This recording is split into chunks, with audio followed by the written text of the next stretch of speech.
महायुतीमधील अनेक सदस्य नाराज, त्याची मदत होईल. सांगली सातारा विधान परिषदेचे शरद पवार राष्ट्रवादीचे उमेदवार अभयसिंह जगताप यांचा दावा. महाविकास आघाडीच्या पाठिंब्याच्या जोरावर विजयाचा व्यक्त केला विश्वास. सांगली सातारा विधान परिषद निवडणुकीत भाजपाचे धैर्यशील कदम आणि शरद पवार राष्ट्रवादीचे उमेदवार अभयसिंह जगताप यांच्यामध्ये प्रमुख लढत आहे.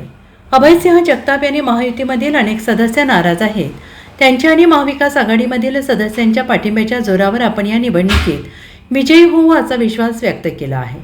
यामुळे जगताप यांचा रोख महायुतीमधील कोणत्या पक्षाकडे आहे का, अशी चर्चा आता निवडणुकीच्या निमित्ताने राजकीय वर्तुळात सुरू झाली आहे.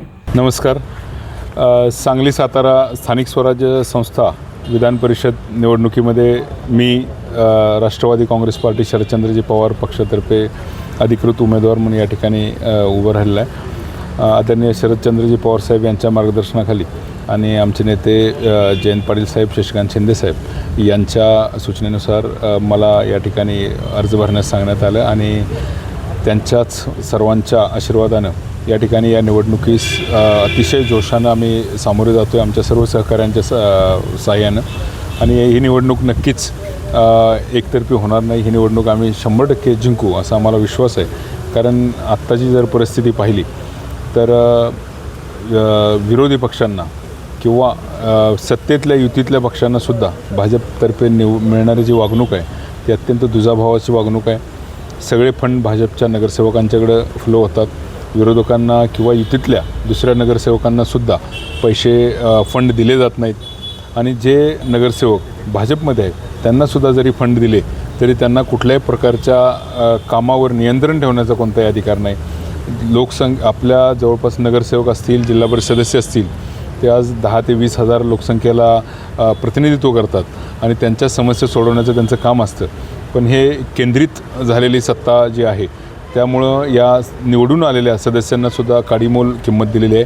त्यामुळे या सर्व सदस्यांच्या स्वाभिमानाची ही लढाई आहे आणि त्यांच्यासाठी खऱ्या अर्थानं मी या ठिकाणी मैदानात उतरलो आहे. आणि हा क्रांतिसिंह नाना पाटलांचा जिल्हा आहे, यशवंतराव चव्हाण साहेबांचा जिल्हा आहे, वसंतदादा पाटलांचा जिल्हा आहे. या सांगली सातारा जिल्ह्यानं खऱ्या अर्थानं या देशातसुद्धा क्रांतीची मशाल पेटवली होती.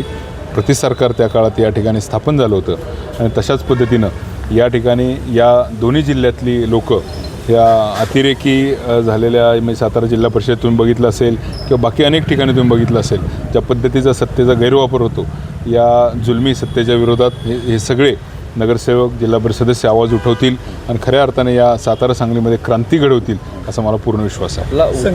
संख्याबळ पाहता तर आपल्याला कसं शक्य वाटतं की आपण विजयी व्हावं? संख्याबळ पाहता तसं भाजपचं संख्याबळसुद्धा विजयापर्यंत घेऊन जाण्याइतपत नाही आणि आमच्या पक्षाचं वैयक्तिक किंवा महाविकास आघाडीचं संख्याबळसुद्धा विजयापर्यंत पोहोचण्यासारखं नाही. त्यामुळे साहजिकच आम्हाला युतीतल्या इतर पक्षांची मदत दोन्ही पक्षांना लागणार आहे. त्यामुळं संख्याबळाच्या बाबतीत तेही विजयापर्यंत एकटे पोचू शकत नाहीत. त्यामुळं असं काही संख्याबळाचं अडचण येईल असं मला तरी वाटत नाही. Bureau report, SPN Marathi, Sangli.